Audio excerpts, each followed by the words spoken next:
Hey, what is up, all of you beautiful subscribers? Welcome back to the Chapple Show. So what we're talking about today are the 10 myths of entrepreneurship. So let's just jump right into it here. What is point number one? What is the first myth I want to talk about? If you're a subscriber, you've heard me talk about this a lot, and this is the overnight success. This is the very first myth. And actually, let's talk about Jeff Bezos for a second here. So Jeff Bezos, for a few minutes recently this week, he was the richest man in the world. He'll probably have that title soon, within a few months again. But I was watching one of his interviews he had during some sort of business conference earlier in the year, and he said something that was quite interesting. So you know how a public company, they have to release their earnings every quarter. So every 3 months, they have to release their profits, their income, their expenses. He said something really interesting. So from January, he said, okay, for example, from January of 2017 to March of 2017, during those months, we can't really influence our profit or our income or our expenses. What he said was, our quarterly results of 2017 were results of something that we did in 2014, or of some idea we came up with, or the effort that we put forward in 2014 or 2013 or 2015. He said that those quarterly results were something that we had influenced years and years and years ago. And that kind of connected with me in terms of the overnight success. People think that, for example, myself, I always talk about this too. I talk about it in the Wealth Accelerator as well, that, when I didn't see my friends for essentially 2 years, and this was during university, and then I came back, I visited them, I'm telling them that, I've done very well online, I'm making a lot of money compared to the average person my age, and all my businesses have done very, very well. And they said, you're lucky. You're very lucky. I can't believe that all this has happened so quick. And I tell them, no, this doesn't happen so quick. The overnight success doesn't happen like that. While you guys were out partying in university for 4 years, getting drunk every weekend, and, essentially 3 or 4 hours every night, either going to, parties or playing video games or watching Netflix, I was trying to start businesses. I was learning, I was reading books, I was listening to audiobooks. I was doing everything I could to try and make myself not a success at the time, but for a success in the future. All those books that I read, in 2011, 2012, 2013, 2014, 2015, at the time, they didn't really help me that much, in all honesty. But in the long run, after you keep doing it for years on end, it really starts to help. And so it's like that saying that, it's I talk about this, about how there's a boulder in the middle of the room. I have a talk about this called Pound the Rock, okay? There's a boulder in the middle of the room, and your objective is to crack it open, okay? So you try and crack it open with a sledgehammer. You hit it 10,000 times, or you hit it, 9,999 times, right? You hit it 9,999 times, nothing happens. The boulder is still in perfectly good shape with just a few scratches on it. And then on the 10,000th hit, it splits open. You crack it open. And it's not that 10,000th hit that cracked the boulder open, it was the 9,999 that came before it. And I think that's what it's like being an overnight success. An overnight success usually takes a few years. So we're gonna move on to myth number 2, which is actually, the work-life balance myth. Oh God. People think that when you become a successful entrepreneur that you can have some sort of work-life balance. That's not true. Right now, technically speaking, we're going to get to this point actually a little bit later on here, but technically I'm making more money than the average entrepreneur, period. Than the average, 40-year-old entrepreneur, okay? And so I'm technically doing better than the average entrepreneur. However, my work-life balance is crazy. There isn't really a balance whatsoever. My life is work. And that's what happens when you become a successful entrepreneur. Your life is work. Now, if you're an investor, that can be a little bit different here. If you're an investor, you can have a little bit more freedom. But if you're the person starting the company and you aren't the investor, your life is the business. I always talk about working 14-hour days. Today is supposed to be my day off, and I'm probably going to end up working 6 to 8 hours today. Today's a Sunday. And I really don't like taking days off whatsoever, but this is technically a day off for me, only working 6 to 8 hours. So there's no work-life balance whatsoever. And you're gonna have to get used to it. And here's the other thing, you're gonna have to surround yourself with people that are okay with that. Because I remember there was people in my life, an ex-girlfriend of mine who didn't want me to become an entrepreneur at the time. She didn't want me to, she wanted me to have some sort of stable job like a doctor and have some sort of 9 to 5 hours or 10 to 4 o'clock every day. And that's not the life that I wanted to lead. I wanted to be an entrepreneur, but that requires a no work-life balance. Now here's the other thing too, actually, is that, when you are an entrepreneur, you get a little bit more freedom though. You do get a little bit more freedom in terms of, like, I have the power right now. I could take Wednesday off and not get fired and not tell anyone. I could take Tuesday off and go take Tuesday to Friday off, and I would still make some money, and I would have the freedom to do that, and my business would still continue. And so that's another myth there, the work-life balance. Okay, we're gonna move on to number 3. I don't want this video to be too long here. The myth number 3 is, so I talk about this one too. I don't want to go into too much detail about this one either. There's a really deep talk I have in the Wealth Accelerator on this, so it's like 25 minutes long. But if a product or service is good, then your business will be successful. And this is one of the biggest myths out there. So if your product or service is amazing, it's the best out there, you're automatically going to have a better business. And that is completely false, actually. So this is something that I see all the time about how people want to develop the perfect product. And, we'll spend 1 month trying to do a perfect product, and then the product would be minimally viable in terms of selling it, but they want to make it perfect. So they spend a few more months on it, don't sell it. Then they spend a few more months on it, haven't launched it yet, and all of a sudden they give up because they haven't made any money, they don't know why.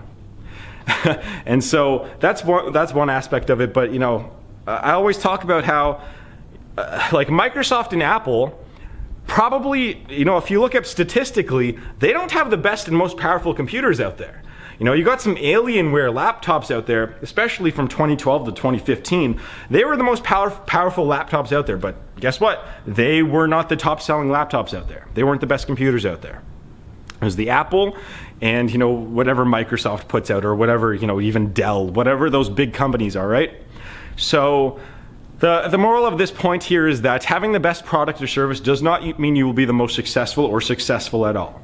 It's a combination of having a decent product, a decent service, being able to sell pretty well, being able to market pretty well, and so on. So we're going to move on to point number 4, which is money is the best part of entrepreneurship. So you guys hear me talk about money a lot, actually. You guys hear me talk about how, it's okay if you want a lot of money. And that's one of the reasons why I like starting businesses, is because I like money. And but the more important thing here that I realized is that, look, I was an employee. I was just like a lot of you guys watching this out there. I was an employee at some point in my life, and I hated going to work. I really hated it. I worked at a few jobs in my life, but I really, really hated it.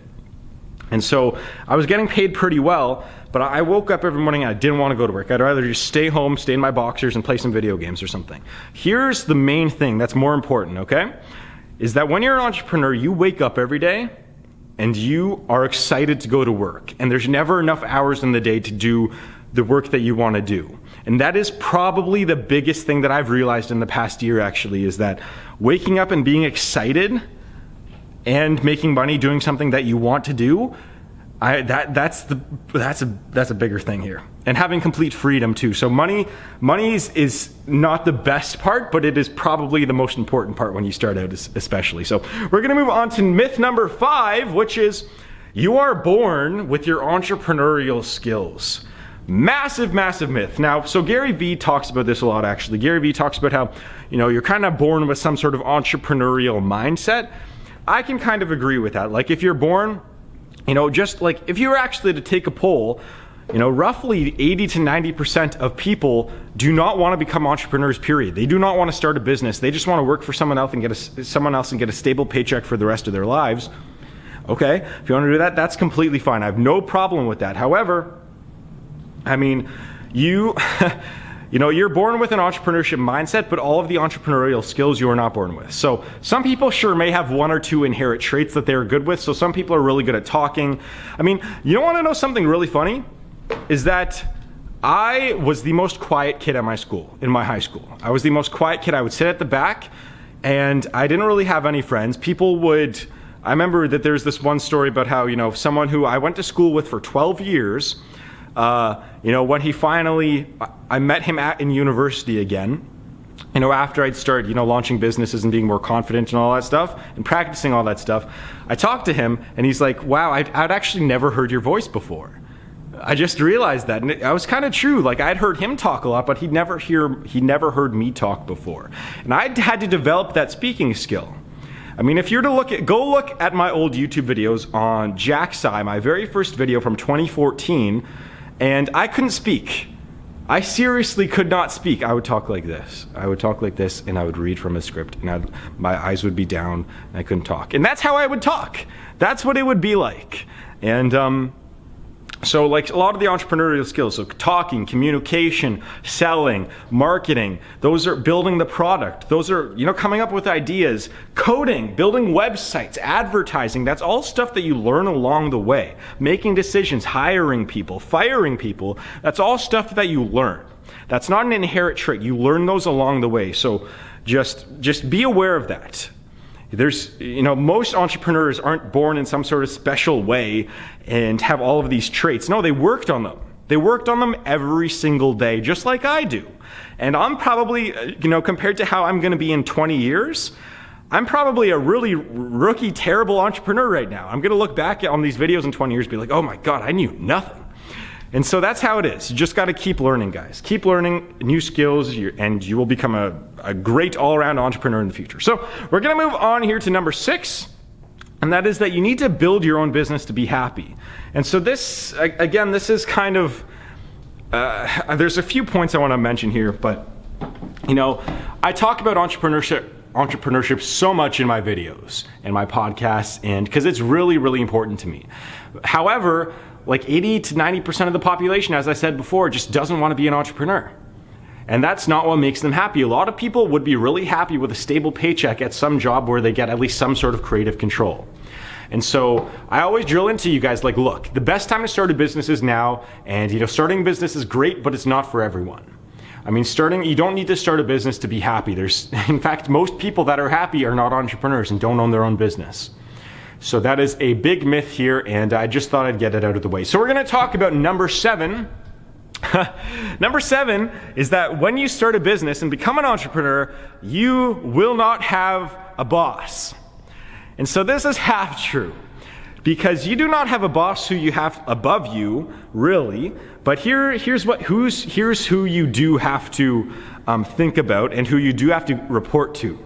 Customers, here's just 3 examples. So your customers, board of directors, regulators, and I guess shareholders too. You still have to report to other people, but customers is number 1, because any business that you start, you're going to have some sort of customers or clients, so you have to report to them and make sure that they are happy. But eventually, once the company grows a little bit here, you have to report to the board of directors so that they can make big decisions, big company decisions. Regulators, so for example, I cannot actually start a shipping company. I was looking into this recently. I'll make another video on it. I cannot technically start a shipping company unless I go through a couple years of talking to lawmakers and politicians and regulators.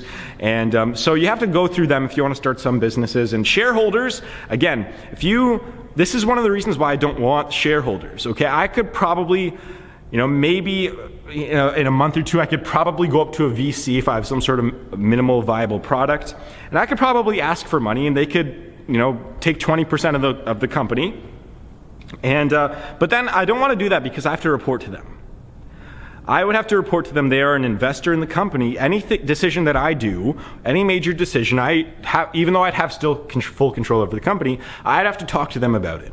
And a lot of my decisions that I make, they're probably going to hate, and it's just another burden on the company. It slows the process down a lot, especially once you get to that public level or when you don't own more than 51% of the company.